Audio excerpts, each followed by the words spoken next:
Donc bonjour à toutes et à tous, et merci de m'accueillir aujourd'hui. Parce que cette présentation elle a été faite en collaboration avec des collègues de psychologie sociale, vu qu'il y a beaucoup d'aspects, ça va être des prises de décision liées à l'éthique, l'environnement, avec de la psychologie sociale. Et donc au niveau des sponsors, pour répondre à Richard, c'est que ce que je présente a été fait en partenariat avec 3 doctorantes et pas mal de masters. Donc du coup, dans les financeurs, il y a eu beaucoup de personnes qui ont contribué, d'où la longue liste. Donc Annick à gauche, les 3 doctorantes, donc Flora qui a déjà soutenu, qui travaille vraiment sur les décisions éthiques, Aurore et Zoé au milieu, qui sont encore en soit fin, soit début-milieu de thèse. Et ensuite Clara Pascal, Thomas Novelli et Léander Fépon, que vous connaissez peut-être par les cours en M1, M2 en ce moment. Voilà, donc ce que je vais couvrir, je vais essayer, en tout cas il y aura des slides optionnels, je vais zapper en fonction de la durée. Ça va être toute la partie traçage de processus, et j'ai mis décision éthique. Donc éthique, ça peut couvrir tous les aspects environnementaux dont a parlé Martial, et au-delà. Alors, qu'est-ce que c'est? Quelque part, je vais vous parler... alors, Martial a déjà démarré un petit peu, donc ça tombe bien. Je vais vous parler un petit peu formalisation, on va dire, de certaines dynamiques de décision humaine. Et donc ça peut être très joli, ça peut être vu comme une œuvre d'art, mais globalement, ce que c'est une représentation de quelque chose qui se passe dans ce qu'on appelle un espace de phase. Donc alors ça peut être avec beaucoup de dimensions. On peut penser aux neurones dans le cerveau, on peut penser à plein de variables qui agissent sur la dynamique de l'environnement, des populations. Et globalement, ce qui se passe, c'est que chaque instant, pour un comportement ou même un état du monde, on est dans un point donné de cet espace et on se déplace. Et donc ce déplacement, ça peut être plus ou moins stable, plus ou moins prédictible, plus ou moins chaotique. Et il y a des cas où ça va converger vers des choses qui sont relativement stables. Typiquement, c'est ce qu'on va appeler des attracteurs.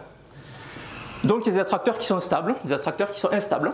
Ça, les tipping points, typiquement, ça peut être des attracteurs qui sont instables. On se maintient juste dessus et on espère que ça dure. Si on bascule du mauvais côté, c'est fini, on ne va pas y revenir. Et si on évite d'y arriver, possiblement c'est instable, mais on peut aller vers du mieux. Là, il y en a des stables, et ce truc donc, qui est représenté là, c'est un attracteur en lui-même. Donc dans la plupart des cas, dans le vivant ou dans les systèmes neuronaux, les attracteurs sont rarement de ce type-là, où on converge vers quelque chose de très stable, parce qu'on fait des choses tout le temps, l'environnement change, on change aussi, et du coup on va ailleurs. Et donc les attracteurs peuvent avoir des têtes très tordues, donc ça c'est ce qu'on appelle un attracteur de Poisson-Saturne, c'est un truc qui n'est pas vraiment appliqué à la psychologie, mais c'est juste que c'est joli, donc j'ai pris celui-là. Dans les plus classiques, il y en a en physique, des attracteurs très simples qu'on connaît, sur des pendules ou des choses comme ça, des oscillateurs. Celui en haut à gauche, l'attracteur quelque part, c'est qu'on va avoir quelque chose, un cycle qui est bien prédictible, qui se reproduit. Ça, c'est ce qu'on retrouve dans des systèmes physiques simples. Ce qu'on a à droite, celui-là, il est plus connu. C'est en forme de 2 ailes de papillon, si vous avez déjà vu ça. On appelle ça un attracteur en papillon. C'est ce qui est connu plutôt en météorologie. Donc, je ne sais pas si vous avez déjà vu ce genre de choses. Il y a 2 systèmes qui vont être relativement stables. On peut rester dans l'un et dans l'autre, mais on alterne aléatoirement entre les deux. Ça peut être le passage du soleil à la pluie, ou de gros phénomènes type tornade à quelque chose de beaucoup plus calme. Et globalement, prédire, une fois qu'on est dans l'un, qu'on y reste, ça va à peu près, mais les transitions entre les deux sont assez dures à prédire. Donc ça, c'est ce qu'on appelle les attracteurs étranges. Mathématiquement, ils ne sont pas si étranges que ça, mais c'est juste que c'est plus complexe à étudier. Et donc, le principe de tout ça, c'est que globalement, ça montre comment est-ce qu'on passe d'un système très complexe avec beaucoup de dimensions, beaucoup de variabilité, à quelque chose de beaucoup plus simple, qui peut se décrire avec très peu de variables, et qui est quelque part le passage du quantitatif, très chaotique, très complexe, à du discret, qualitatif. Pour revenir au sujet du talk, et à l'environnement aussi, ça peut être la transition entre un état où on est stable au niveau économique ou politique, à un autre état, autre forme de stabilité, et entre les deux, ce qu'on appelle les transients, un état où c'est pas forcément instable et on ne sait pas trop où ça va aller.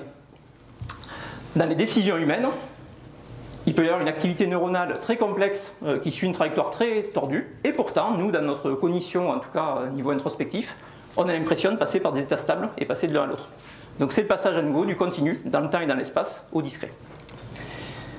Et donc tout ça, c'est ce qu'on appelle les systèmes dynamiques, les termes que j'ai employés. Donc ça, c'est pas quelque chose qui est validé ou pas validé, c'est une branche des maths. Donc c'est non falsifiable en tant que branche des mathématiques.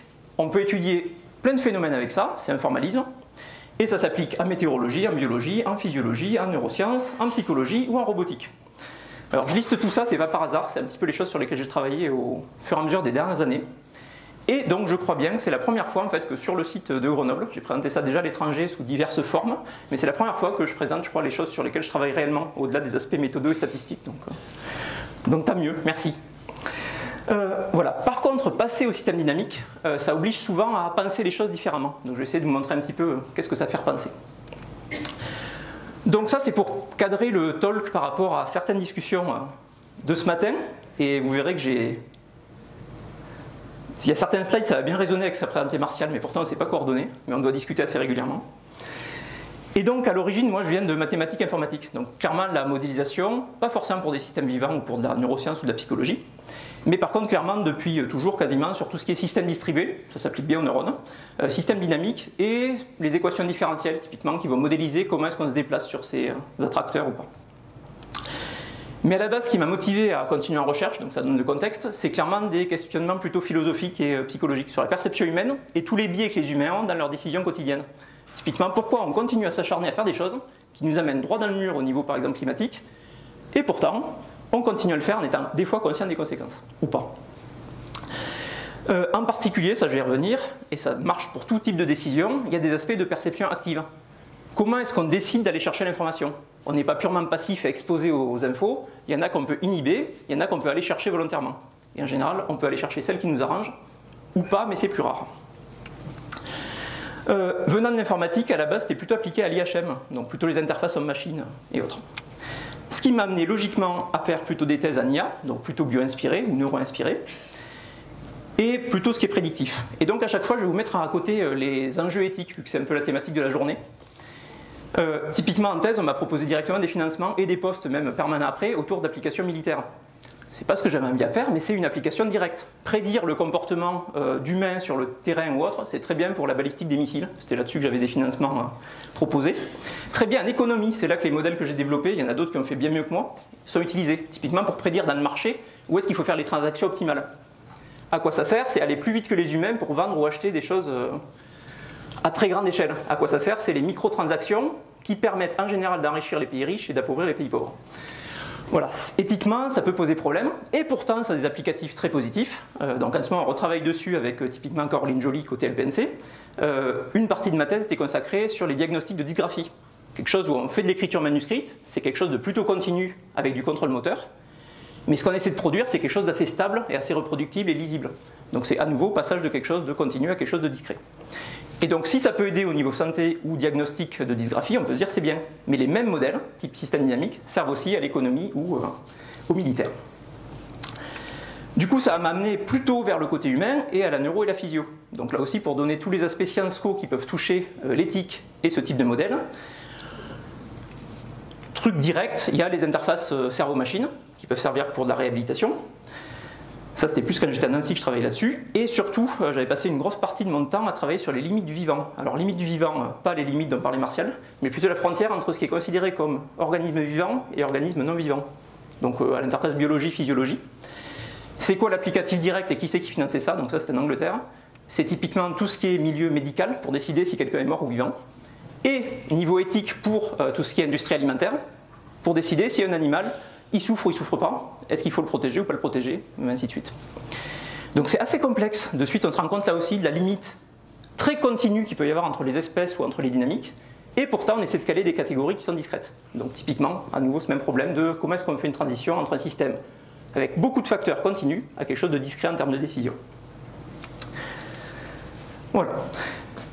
Les aléas des recrutements et autres ont fait que je me suis concentré sur une partie qui était mineure dans ce que je faisais mais qui était robotique. Mais du coup, autant continuer sur les parties plutôt éthiques dessus. C'est tout ce qui est dans la robotique mobile. Alors ça marche aussi dans l'industrie, dans la dextre. Mais dans tout ce qui est robotique, ça c'est les solutions technologiques.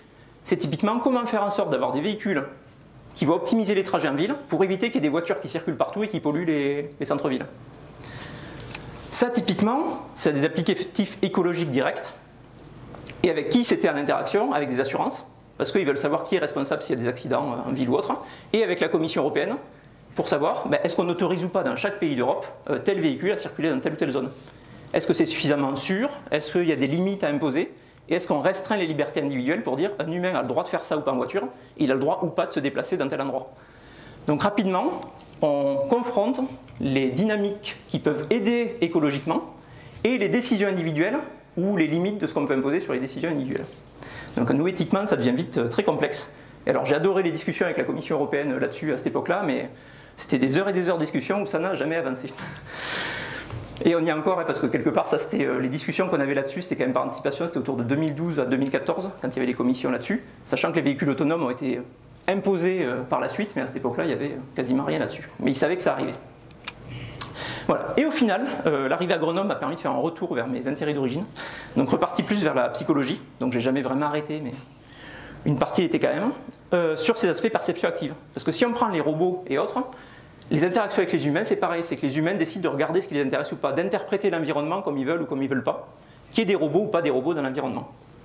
Et donc là, éthiquement, j'ai quelques travaux autour, on va dire, plutôt égalité, discrimination et perception, mais ces dernières années, il y a une grosse partie des travaux sur les décisions et au niveau humain, parce que ça intéresse les étudiants avec qui on interagit aussi, qui sont sur tout ce qui est éthique animale, humaine, environnementale. Donc comment les humains prennent des décisions qui peuvent soit nous amener dans le mur, ou bien aider, mais voir de quoi ils sont conscients et qu'est-ce qui les bloque dans les transitions au niveau décisionnel. Donc, globalement, la boucle est bouclée, et donc c'est là que je dis ça retombe très bien sur ce que disait Martial. De ma perspective, en ayant fait ce tour-là, j'ai passé beaucoup de mon temps à étudier des solutions technologiques à tous les problèmes qu'on a sur Terre humain au niveau environnemental. Et les années passant, je suis très convaincu en effet que ce qu'a dit Martial a raison, les problèmes ils sont clairement pas technologiques, mais ils sont complètement psychologiques. C'est les humains dans la boucle qui sont le problème essentiel. On a des solutions pour changer, mais faire changer les humains, c'est pas si facile que ça. Donc,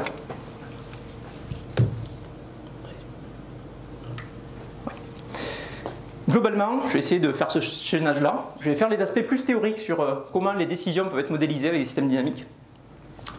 Des aspects, comment est-ce qu'on teste ça empiriquement avec des humains au niveau expérimental. Et introduire qu'est-ce qui est particulier dans la cognition, on va dire morale ou cognition éthique au niveau humain. Donc je l'inclus un petit peu dans la cognition sociale, mais c'est voir selon la perspective que vous avez, ça peut être dedans ou pas. Et les contraintes que ça impose aussi en termes de résultats. Donc c'est un petit peu ce que disait Christian, en termes de robustesse de ce qu'on peut conclure selon ce qu'on met dans les expériences ou dans les études, ça peut vite se compliquer parce que les décisions sur ce genre de sujet sont très complexes. Alors, donc ça, désolé pour ceux qui ont déjà eu des cours en M2 ou qui m'ont déjà vu présenter ça, je refais la petite intro de base. Alors de base, mais c'est déjà très complexe, il y en a qui font des journées entières de talk sur ce genre de choses, donc on va essayer de faire la version en résumé. Imaginons qu'on n'ait que deux décisions possibles, c'est A ou c'est B, donc très discret. Globalement, vous ne pouvez pas décider les deux à la fois. Si vous décidez de partir en voiture au travail ou à vélo au travail, vous ne partirez pas en vélo ou à voiture. C'est l'un ou c'est l'autre.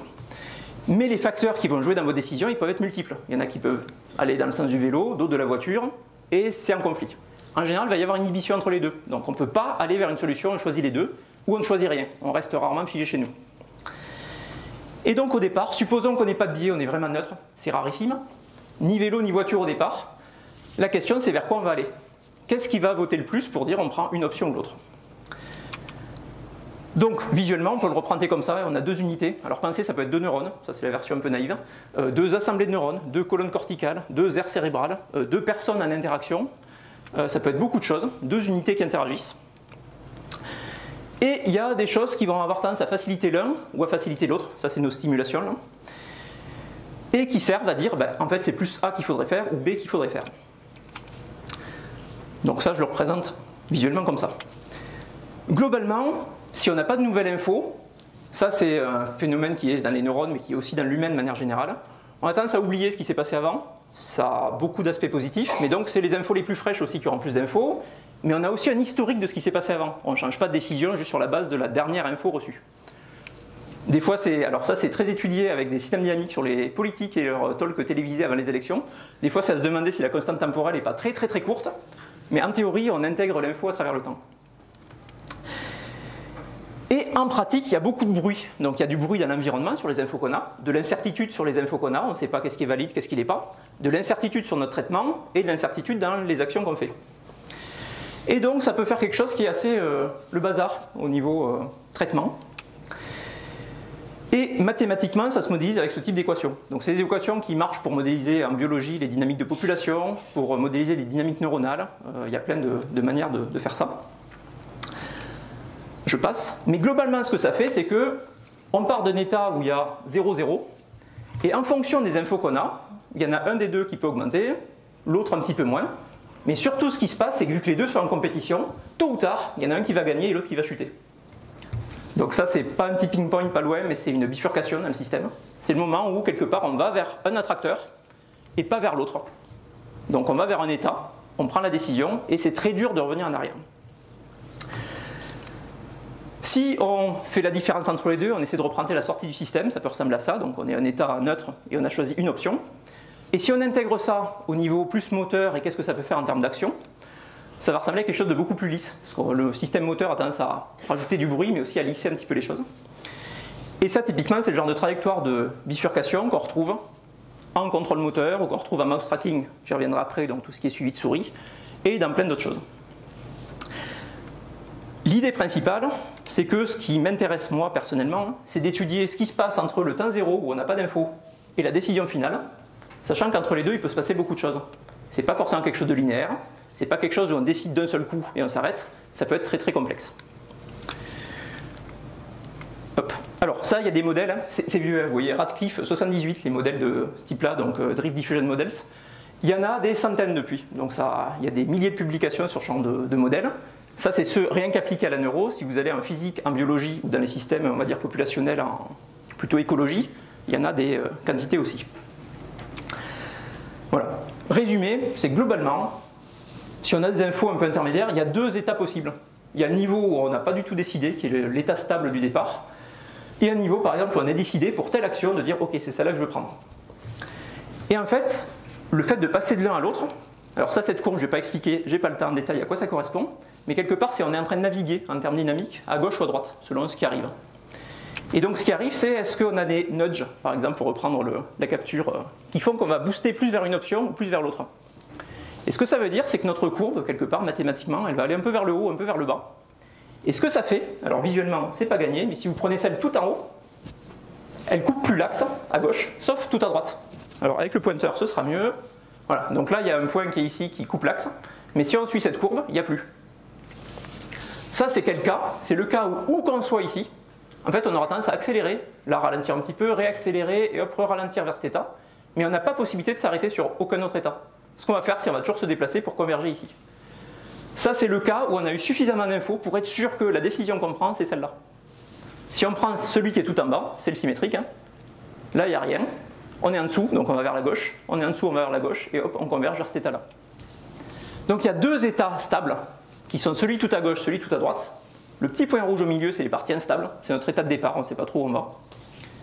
Et en pratique, toute la dynamique décisionnelle, elle va être modélisée par est-ce que quelque part on pousse les choses vers le haut ou vers le bas. Mais selon où est-ce qu'on en est de la décision, ça aura un effet ou ça n'aura pas d'effet. Si on est déjà trop loin, on ne pourra pas revenir en arrière. Si l'info arrive assez tôt, on pourra l'intégrer. Donc ça complique beaucoup les choses parce que ça dépend non seulement de l'état de départ, non seulement des choix qu'on vous donne, mais en plus de la temporalité des éléments qu'on intègre et de leur force. Voilà. En pratique, visuellement, s'il n'y a pas de biais, on part d'un état stable qui est le trait au milieu, on est au milieu, et on peut converger que vers les deux attracteurs, donc il y a des petites flèches pour montrer où on va, hein. On peut aller que dans une option ou une autre. Et s'il y a des biais, ben ça fait shifter. Donc on a quelque chose qui nous pousse plus à donner une réponse que l'autre. Par exemple, nos a priori, nos connaissances culturelles ou le contexte social dans lequel on a été élevé. Est-ce qu'on est végétarien ou pas, c'est une décision alimentaire, ça aura un gros poids. Et donc ça, c'est le cas, j'ai fait la version simple où il n'y a que deux, quelque part, un ou deux neurones. Enfin, deux unités. En pratique, ce genre de système, ça s'étudie dans des cas relativement simples et discrets, mais comme je vous ai dit, la plupart des vraies situations, c'est beaucoup plus que deux accumulateurs qu'on va avoir, deux infos intégrées. Donc on peut en avoir des gros paquets. Donc là, on fait ça version très vectorielle. Hein. Vous imaginez, au lieu d'en avoir deux, vous en avez autant que vous voulez, une centaine, ou 200. Ça se modélise pareil. Et si on pousse les choses beaucoup plus loin, on arrive à ce qu'il y a en bas. Donc là, mathématiquement, ça commence à être très très moche. C'est ce qu'on appelle une... Ça, c'est une équation différentielle. Il y a un petit dt à gauche là. C'est intégro-différentiel parce qu'il y a des intégrales. Pardon, je vais y arriver. C'est ce truc-là. Là. C'est-à-dire qu'on intègre l'information à travers l'espace ou aussi à travers le temps. Et en plus, il y a du bruit éventuellement. C'est parmi les pires trucs mathématiques en termes d'équations différentielles qu'on peut étudier. C'est très bien simulé, mais alors étudier formellement, c'est un cauchemar. Et malheureusement, c'est ce genre de dynamique qui régule une partie de l'activité du cortex humain, par exemple. Donc, pas cool pour nous. Mais très intéressant scientifiquement. Et donc ça, par exemple, c'est des modèles, donc ça, j'ai travaillé dessus pendant un paquet d'années, je continue, qui servent à modéliser l'attention visuelle, ou les décisions visuelles. est-ce qu'on décide de regarder à gauche ou à droite? Est-ce qu'une fois qu'on s'est focalisé sur un objet visuellement, qu'est-ce qui fait qu'on va basculer sur un autre? C'est plus juste deux unités d'interaction, même si c'est abstrait, mais ça va être carrément autant d'unités qu'il y a de neurones sur le colliculus supérieur, par exemple, qu'on peut simuler, ou cortex visuel. Voilà. Et entre les deux, hop, je vais y arriver. On a donc tout un gros paquet de modèles où c'est pas aussi régulier qu'en bas, c'est-à-dire quelque chose qui suit la topologie du cortex visuel ou du colliculus supérieur, ou de l'hippocampe pour ceux qui font de la navigation. Pas quelque chose d'aussi abstrait que juste deux unités qui sont en compétition, mais ça va être quelque chose où c'est un gros mélange de concepts ou d'activités ou d'assemblées de neurones qui sont toutes en interaction. Alors sans réifier quelque chose qui serait très neuronal, parce que ça je vais y revenir après, c'est discutable, c'est typiquement les modèles qui sont beaucoup développés pour étudier les changements décisionnels ou les décisions en cognition sociale, donc côté psychologie sociale, et qui se basent sur les systèmes dynamiques. Donc il y a beaucoup de modèles qui sont développés comme ça pour étudier l'impact des décisions humaines sur le changement climatique, ou est-ce qu'on est capable de changer de décision pour changer les choses à l'avenir. Donc je contribue à la marge là-dessus, mais globalement il y a des centaines de personnes qui bossent dessus. Voilà. Donc, deux perspectives possibles sur ce que j'ai présenté. Il y a la version très neurophysio. Donc, je travaille par exemple avec Laurent Goffard, je ne sais pas s'il y en a qui connaissent, qui est à Marseille, voilà, sur la partie vraiment neurophysio de la visio et du contrôle oculaire, donc qui est très proche des modèles que je montrais en bas. C'est au choix. Ce qu'on veut, c'est modéliser les régularités dans le cerveau. Donc, en termes d'arguments, c'est juste on dit on s'inspire de ce qu'a le cerveau pour soit comprendre l'humain, soit pour voir ce qu'on peut améliorer avec des systèmes artificiels pour faire ça. L'échelle qu'on utilise, c'est mésoscopique, donc c'est pas micro au niveau neurones, c'est pas macro au niveau des aires, c'est entre les deux. Typiquement les colonnes corticales et leurs connexions. Et le focus va être plutôt sur comment les choses sont connectées et comment c'est organisé topologiquement. Donc qu'est-ce qui est proche de quoi? On va décider qu'est-ce qui excite quoi ou qu'est-ce qui stimule quoi. En pratique, ça peut se faire à différentes échelles, mais globalement, c'est à gauche, c'est notre cerveau, on modélise une activité localement sous forme de carte. Ces cartes, en fait, ça correspond, chaque point, quelque part, c'est une colonne corticale, elle-même fait une dizaine de milliers de neurones, quoi, par exemple. Donc c'est des systèmes, voilà, échelle intermédiaire. Donc ça, en neuro, il y en a peut-être qui connaissent, c'est tout ce qu'on appelle les Bump Attractor Networks. Donc c'est un des noms parmi les nombreux noms qui existent pour ce genre de dynamique continue. Donc c'est système dynamique en neuro. Et de l'autre côté, si on prend la version purement fonctionnelle, on prend la même chose, même simulation, mais en gros on s'en moque de savoir si c'est un substrat qui est dans le cerveau, parce qu'en fait on retrouve la même chose ailleurs. Typiquement, c'est purement basé sur des principes théoriques qui viennent des maths et qui viennent de plein de disciplines, c'est assez transversal, on les retrouve dans beaucoup de systèmes complexes, surtout chaotiques. On en retrouve en biochimie, donc il y en a qui étudient par exemple la cognition chez les plantes.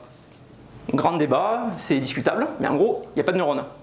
Par contre ce qu'on peut étudier c'est les diffusions d'informations à travers la sève ou à travers les racines ou via les champignons. Certains modélisent ça par des systèmes dynamiques de ce type-là. Les équations qu'ils utilisent sont les mêmes, que ce soit le cerveau au niveau neurones ou les plantes, même modèle théorique. La seule différence, c'est que les constantes de temps, le cerveau ça va très vite, la diffusion à travers les racines, ça dépend des fois, ça peut aller vite, mais en moyenne ça va moins vite.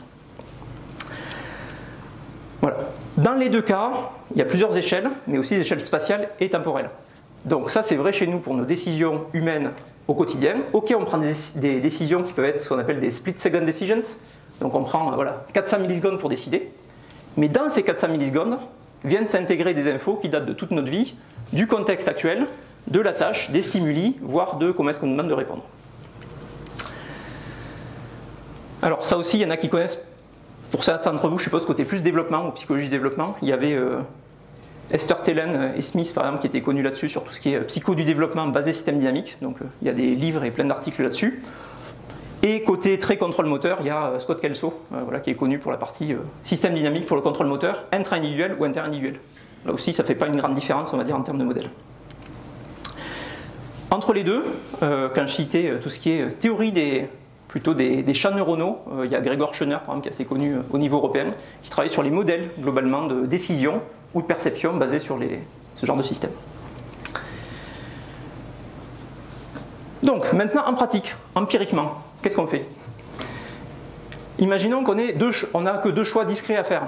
Donc c'est A ou c'est B. Je reviens sur mon cas de départ. On nous présente un stimulus au temps 0. Au début, on va supposer qu'on est neutre. À nouveau, ça n'existe quasiment jamais. Et au final, on a une réponse enregistrée. Si votre réponse elle est au clavier, Vous avez l'info, à quel moment vous donnez l'info de départ, quel est le stimulus, vous avez l'info de quand est-ce que la personne a répondu. Entre les deux, vous n'avez pas grand-chose, hormis le temps de réponse. Le basculement, alors le temps de réponse, du coup, il ne vous dit pas si, modèle très cognitiviste, old school, il y a eu un processing qui a été fait, la décision est prise, quand la décision est prise, la personne bouge. Et tant qu'à faire au clavier, elle appuie sur la touche et vous supposez que c'est instantané. Ou bien, c'est une accumulation linéaire d'évidence. Ça, c'est les modèles plus classiques, alors au bruit près, hein, de type DDM ou autre, donc Drift Diffusion Models, ceux que je montrais tout à l'heure, si on accumule de l'évidence jusqu'à répondre. Ou bien, c'est quasiment quelque chose de continu, qui est juste un peu lissé, ou bien c'est le bazar. Bon, en pratique, ça peut être un petit peu tout ça, ça dépend de la nature de la tâche, ça dépend de comment est-ce qu'on pose la question. Alternative, donc c'est là que ça nous ramène au mouse tracking. Donc pour ceux qui ne connaissent pas la technique, c'est un truc qui coûte pas cher, c'est pas des souris de laboratoire, vous achetez juste une souris d'ordinateur, de qualité pas trop pourrie.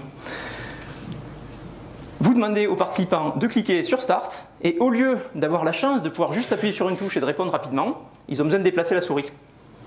Donc ce que vous faites, c'est vous enregistrer leur déplacement, qui ne sera jamais en ligne droite, pour des raisons motrices principalement, mais aussi et surtout, parce que si la tâche est bien faite et que vous imposez aux participants de traiter le stimulus pendant qu'il répond, il ne va pas avoir envie de passer 1 heure en général sur la tâche, donc il va aller de plus en plus vite.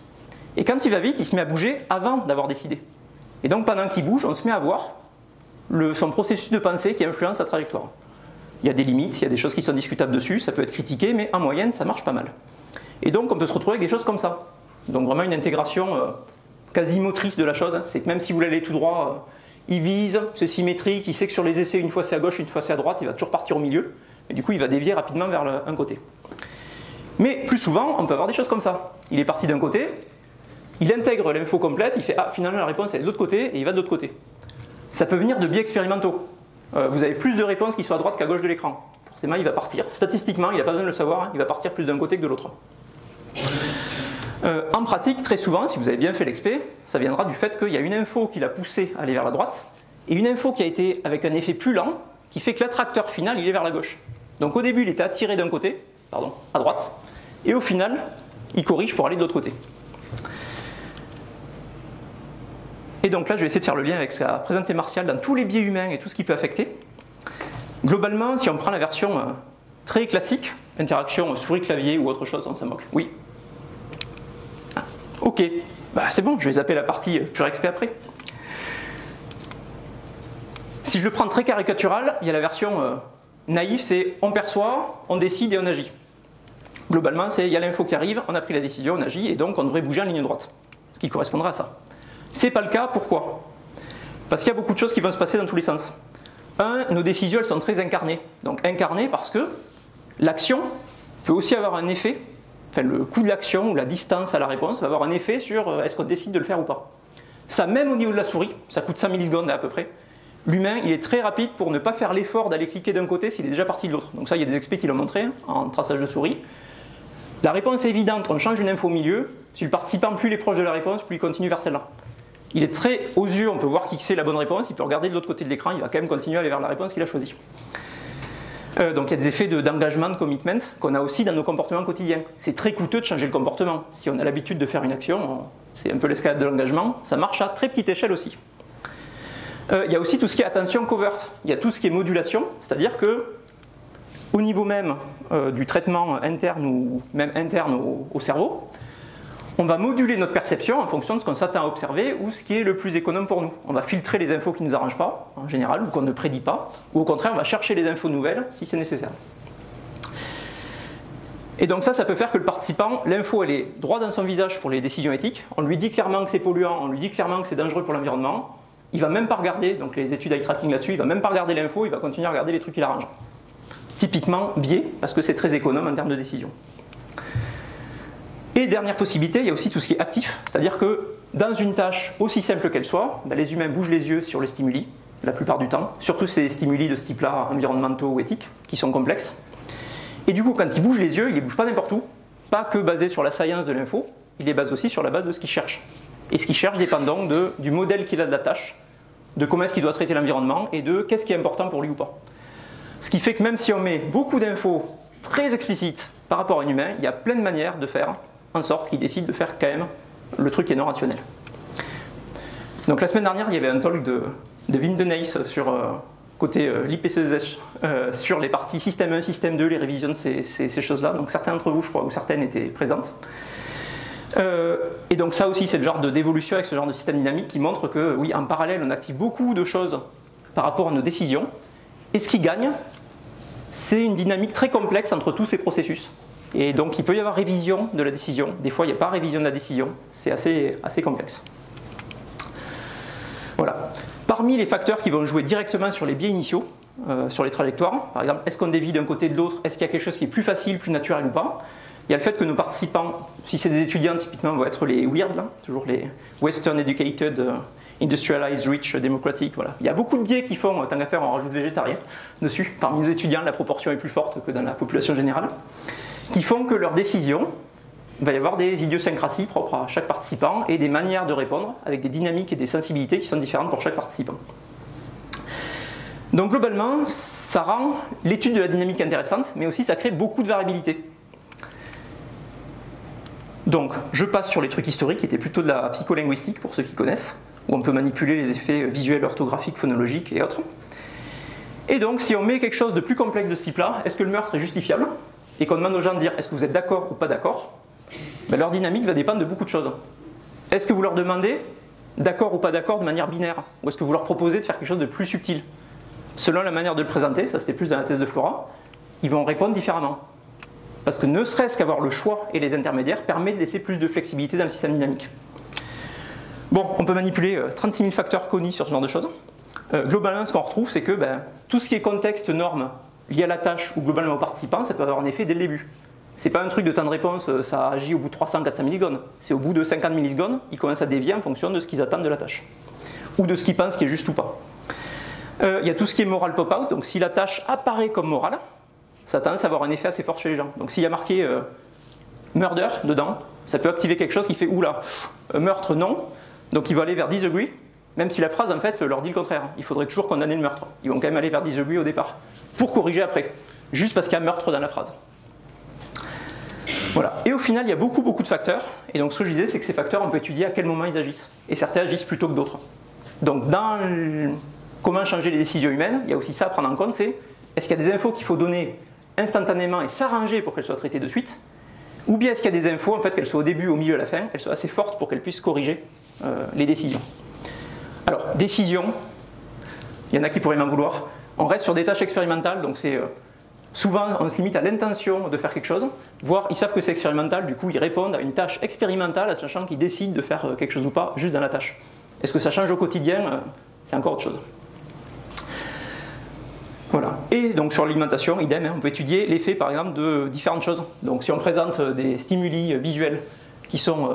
j'ai évité la viande rouge, s'il y en a un, contrairement à Martial. S'il y a de la viande ou des choses plutôt végétariennes, il y a aussi est-ce que c'est écologiquement coûteux ou pas. Donc dans les dimensions éthiques alimentaires, il y a souvent ces trois dimensions. Il y a les droits humains, droits animaux et écologie, qui sont les trois dimensions principales. Et du coup, ces différentes dimensions, elles vont aussi agir. Mais malheureusement, pour la majorité des participants, donc ça on a fait sur étudiants et non étudiants, ce qui a le plus de poids et le plus rapide, c'est le goût. Donc si les gens aiment et qu'ils n'ont pas de régime particulier, en fait ils sont attirés par la réponse « j'aimerais bien manger la chose ». Deuxièmement, c'est les connaissances santé. Alors ça dépend des gens. Donc il y en a où ça va être très rapide parce qu'ils sont ultra sensibles à ça, et d'autres ça va être plus lent. Et tout ce qui est éthique, vu que c'est souvent du raisonnement un petit peu plus abstrait, chez ceux qui sont véganes confirmés par exemple, ou chez... c'est pas lié au régime, donc désolé je ne vais pas généraliser, ou chez ceux qui ont d'autres processus en cause là-dedans, ça peut être dès le départ que les aspects éthiques sont fondamentaux dans la décision. Chez d'autres, ça aura zéro effet, voire ça arrive très tard, même si l'info est saillante. Et enfin, tout ce qui est plutôt restriction ou modification de comportement pour des normes, ça arrive à le dernier moment. Ça c'est plus les corrections, on se dit « ah ouais j'aimerais bien faire ça, mais là quand même ça le fait pas, allez on corrige ». Ou pour faire plaisir à l'expérimentateur, au choix. Donc voilà, dans tous ces cas, c'est qu'on peut étudier ça version mouse tracking. Alors, vu le temps, je passe, voilà. Donc, il y a la version classique mouse tracking. Dans la thèse, il y avait été un développement pour le faire en 1D. C'est pas pour les décisions alimentaires, c'est quand il y a des gros scénarios de moralité. Répondre avec du mouse tracker alors qu'il y a du texte partout, les humains ils font n'importe quoi avec la souris, donc très mauvais choix. Donc on a modifié les paradigmes, ça marche bien aussi. Ça c'était les parties optionnelles, c'était le détail des expés et de qu'est-ce qu'on peut observer dedans, donc je passe. Voilà, donc juste la dynamique, hein, on voit qu'il y a des choses qu'on observe dès le début, ça dépend du contexte de la tâche, et des choses qui se bifurquent plus loin. Donc les effets, on les observe aussi dans le temps. Il y a des choses qui arrivent tard, il y a des choses qui arrivent tôt. Hop. Voilà, ce qu'on fait continu et discret, et donc ça me permet de faire là-dessus. Donc c'est ultra complexe en termes de dynamique. On a nécessité d'avoir beaucoup d'essais. Néanmoins, ce qui est magnifique quand on fait des designs qui sont adaptés, et donc ça je reviens sur la partie méthodostat, et des analyses statistiques qui sont type modèle mixte avec et les participants comme facteur aléatoire et les stimuli comme facteur aléatoire pour généraliser, c'est qu'au niveau diagnostic, c'est génial la moralité et les aspects éthiques. Il y a tellement de variabilité interindividuelle et il y a tellement de gens différents qu'on se retrouve avec des diagnostics au niveau des modèles, c'est quasi parfait. J'ai jamais vu ça sur aucune autre analyse possible. Là, ça suit la normalité, on n'atteint jamais les bornes, les participants ils sont toujours nuancés, sauf certains qui sont aux extrêmes, mais ça tombe très bien, c'est ce qu'on veut. Donc niveau analyse, c'est la fête. Et donc ça permet d'avoir des choses assez fines. Donc quand je dis c'est la fête, c'est surtout qu'en termes de résultats, on peut interpréter les différences individuelles. On peut regarder chaque individu, comment lui se comporte. On peut absorber la variance de chaque stimulus. Par exemple, est-ce que ça change quelque chose de montrer un stack qui est cru ou un stack qui est cuit? On peut avoir des différences à tous les niveaux. Hop, je passe toutes les expés, donc là il y a plein de possibilités. Et donc c'est ce que je viens de vous raconter. Ce que ça complique un peu, c'est que niveau analyse, on ne peut pas tout faire, contrairement à plein d'expés, genre en psycholinguistique, on ne peut pas tout faire en intra. Présenter 2 fois quelque chose de moral qui est assez brutal, ça marche qu'une fois. Hein. La première fois, le participant il fait « Ah, ok, j'hésite ». La deuxième fois, il s'en rappelle, il va direct à la réponse. Parce qu'il a très bien envie de répondre ce qu'il avait décidé la première fois. Du coup, on est obligé d'adopter des designs un petit peu plus tordus. Et design tordu dit analyse avec plus de risques. Donc ça, voilà, il y a un travail en cours aussi là-dessus pour évaluer les différents risques. Pourquoi? C'est que donc c'est l'affaiblissement éventuellement des preuves qu'on a aussi, c'est qu'il y a plein d'études qui sont faites à moralité, donc c'est le petit bémol que je vais donner, où il y a des designs qui ne sont pas des choses très croisées expérimentalement avec tout le monde passe toutes les conditions, mais des choses contrebalancées, c'est ce que j'adopte et c'est déjà la galère, et des choses qui sont purement en inter-participants. Et bien, des fois, dans ce qui est inter-participant, ça amène pas mal de biais d'estimation des effets parce qu'il y a des choses qu'on ne peut pas estimer dans les modèles et des choses qu'on ne peut pas mesurer comme variabilité. Donc ça amène à des effets confondus un peu dans tous les sens. Voilà, donc ça c'est un peu galère. Et quand on est sur les trajectoires, c'est pire parce qu'en plus on a le temps qui passe. Donc ça complique tout ça. Hop, pas besoin de refaire le résumé, mais vous l'avez là, s'il y a besoin. Et désolé pour le dépassement.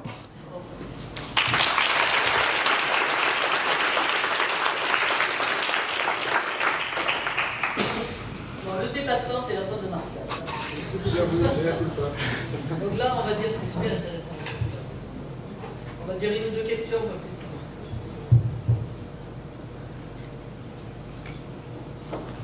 Merci. Merci pour ta présentation. Tu parles de la dynamique des individus, mais la dynamique des populations. Hein.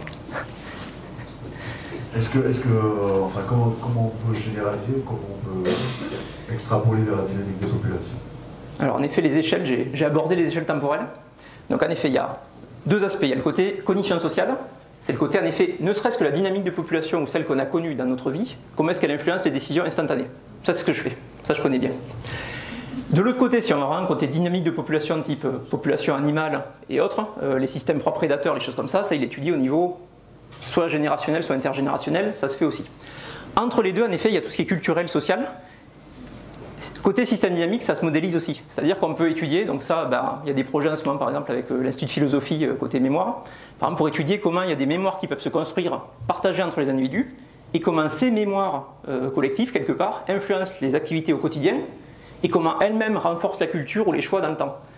Et donc il y a le même type de modèle qui existe, qui s'applique à ça, donc ça, moi, je travaille pas dessus, et les collègues non plus, mais c'est une possibilité, qui sonne cette même logique, c'est-à-dire que une fois qu'un attracteur est constitué, ça peut être un souvenir partagé ou une culture ou une décision politique, il y a plein de biais qui font aussi qu'on renforce pour rester un attracteur et qu'au niveau humain, en termes actifs, on va chercher les infos qui nous garantissent de rester dedans.